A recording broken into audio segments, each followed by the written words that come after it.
Apa kabar kalian? Baik. Pertama-tama saya ucapkan terima kasih kepada teman-teman semua sudah menyempatkan waktunya berkumpul di sini untuk melakukan sesi kelompok. Nah, sebelum memulai sesi konseling kelompok, alangkah baiknya kita berdoa bersama semoga kegiatan ini bisa berjalan dengan lancar. Berdoa dimulai.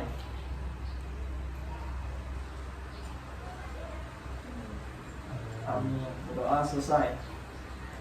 Nah, sebelum kita lanjut, alangkah baiknya kita saling memperkenalkan diri. Perkenalkan, nama saya Muhammad Aliko dari BKPI semester 4. Nah, selanjutnya mbaknya dengan siapa? Nama saya Inang dari BKPI juga semester 4. Selanjutnya mbaknya? Saya Resi dari BKPI.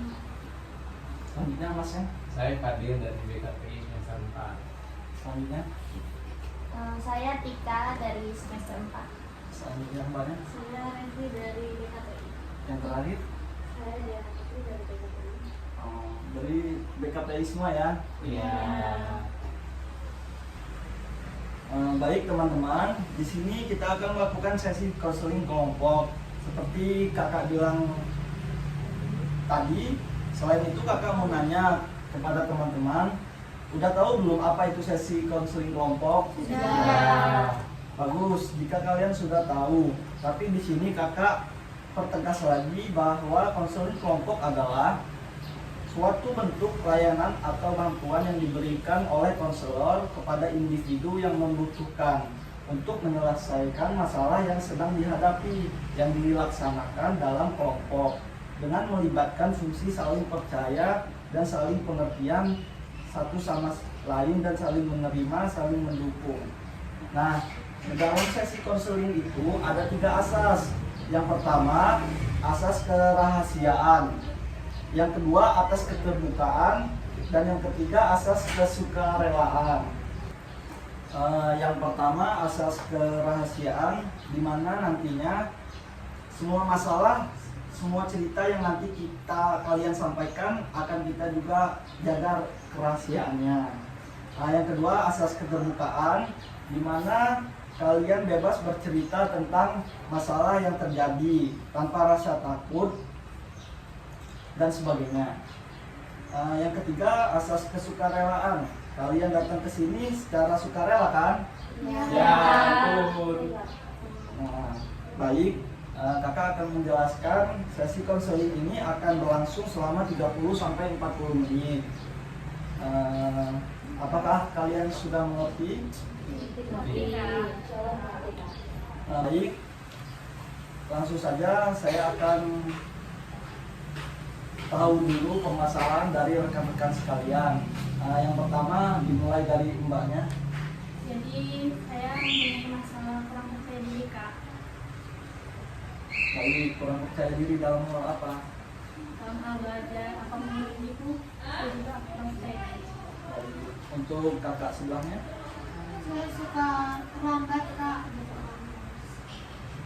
Baik, untuk masnya permasalahannya? Kalau saya masalahnya saya sering malu, Pak. Malunya contohnya? Malunya saya suka kalau ketemu orang banyak gitu ya, kayak di pasar gitu, suka malu aja gitu. Baik, untuk mbaknya permasalahannya? Kalau saya susah mengatur waktu luang sih, Kak. Mengatur waktu luang ya? Iya. Dikarenakan apa itu? Kayak sama kan kita punya waktu luang gitu, Kak. Nah, bingung gitu ngisinya mau dipakai buat apa gitu. Paling ujung-ujungnya tiduran, scroll gitu. Oke. Untuk mbak selanjutnya? Kalau saya sulit berkonsentrasi, Kak, ketika belajar atau menghafal. Baik, untuk mbak selanjutnya? Kalau susah tidur, Kak. Susah tidur. Baik, jadi teman-teman sudah menceritakan permasalahannya satu persatu. Baik, di sini kita akan menyimpulkan permasalahan siapa yang akan kita bahas. Menurut teman-teman sekalian, permasalahan siapa ya? Mas Fadil. Baik, Jadi kita akan membahas permasalahan Mas Fadil terlebih dahulu. Nah, jadi di sini masalahnya Mas Fadil kita selesaikan. Ya. Bolehkah Mas Fadil ceritakan masalahnya seperti apa secara lengkap? Jadi saya itu suka malu Kak. Malu dalam halnya kalau misalnya saya itu kayak ke pasar gitu kan, saya merasa malu kayak di pasar itu kan rata-rata cewek gitu ya, sedangkan saya kayak ada orang tua kayak punya keperluan, saya disuruh kesini untuk membeli sesuatu, itu saya kayak kok saya tuh kayak nggak pantas saya ke pasar, karena saya mikirnya di pasar itu kebanyakan juga cewek gitu. Ya. Jadi permasalahannya malu itu dikarenakan kerumunan orang ramai ya. Betul. Selain itu dikarenakan apa lagi Mas? Udah sih Kak, kalau menurut saya cuman saya malunya karena untuk pasar itu saya merasa kan saya ini cowok gitu bukan cewek, jadi saya malu pasar itu.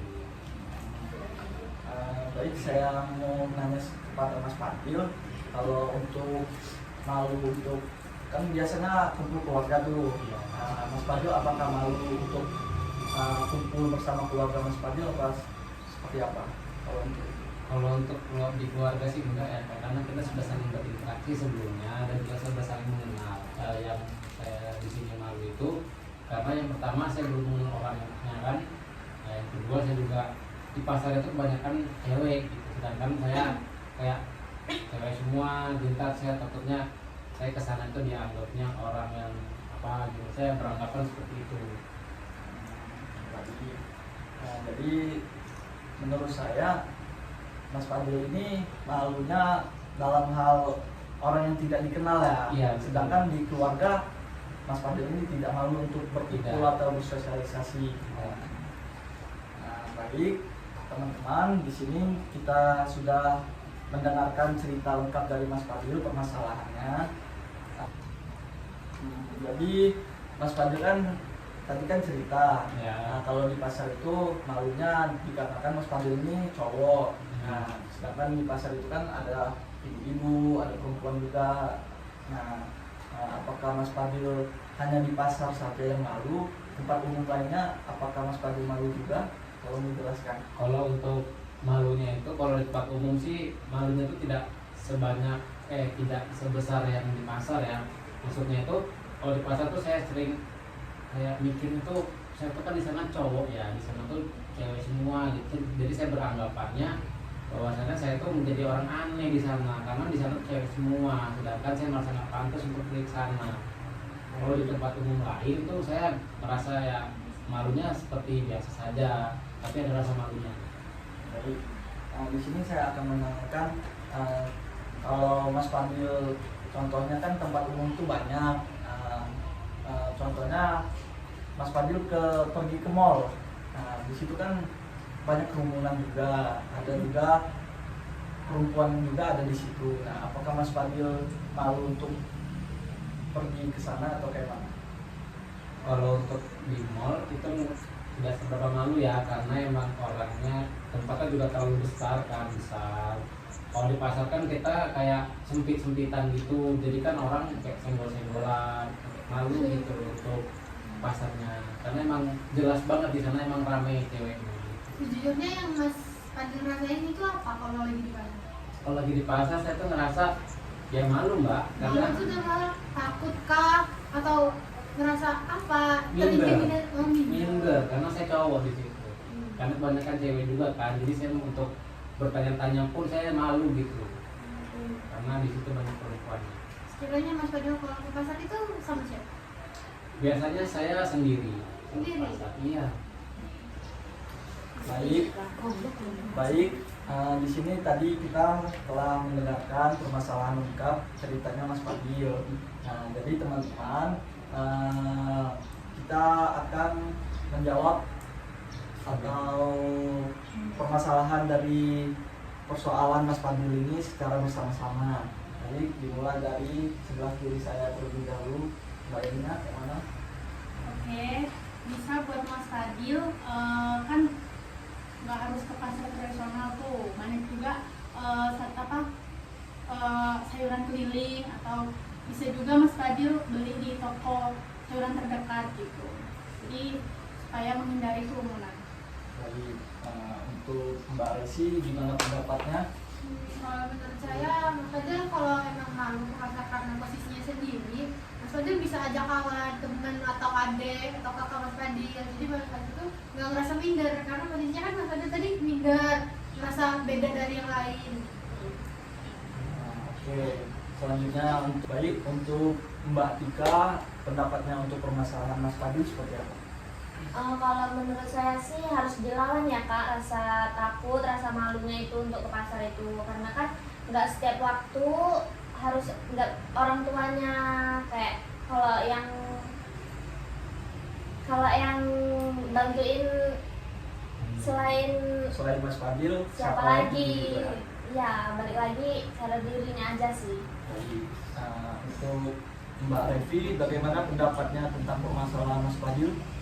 Kalau menurut saya Mas Fadil ini harus mengubah persepsi sih bahwa laki-laki itu bahwa di pasar itu nggak ada laki-laki gitu, bahwa kalau laki-laki ke pasar itu bakal kayak aneh gitu, karena di pasar juga kan banyak laki-laki Yang jual aja ada yang cuma perempuan gitu.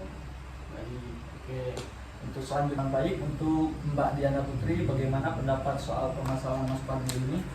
Mungkin Mas Fadilnya untuk menghindari dia nggak malu di pasar, mungkin merasa belakang itu pakai masker Mas.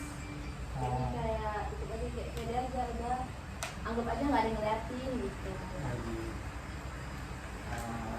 Setelah kita mendengarkan pendapat rekan-rekan semua, bagaimana dengan Mas Fadil?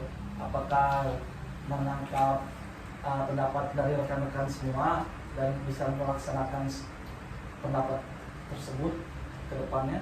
Kalau dari pendapat teman-teman saya tadi nangkep banyak ya. Yang pertama harus menghilangkan persepsi bahwa yang di pasar tuh bukan hanya cewek saja, wanita saja, tapi juga ada yang laki-lakinya.